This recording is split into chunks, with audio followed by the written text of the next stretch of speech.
అడిగా, వాడికి అసలు నందు తెలీదంట. నాకు కృష్ణ తెలుసన్నాను గాని కృష్ణకు నేను తెలుసన్నానా?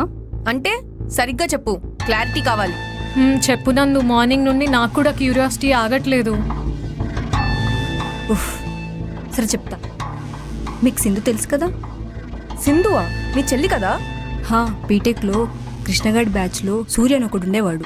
వాడు మా చెల్లి రిలేషన్లో ఉండేవారు. అయితే ఈ కృష్ణ ఇంకా వాడి ఫ్రెండ్స్ వల్లే మా చెల్లి సూర్యకు పడింది. మధ్యలో ఈ సూర్య ఎవరే?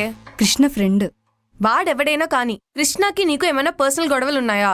లేవు, బట్ సూర్యకి ఇంకా మా చెల్లికి ఉన్నాయి. దేవుడా, పాస్ట్లో నీకు కృష్ణకి ఏం గొడవలు లేవు కదా? చిచ్చి, వాడికి నాకు పర్సనల్స్ ఏంటి? అమ్మయ్యా, చాలు, ఇంకా నువ్వేం చెప్పొద్దు. మీ ఇద్దరెళ్ళి వర్క్ చేసుకోండి.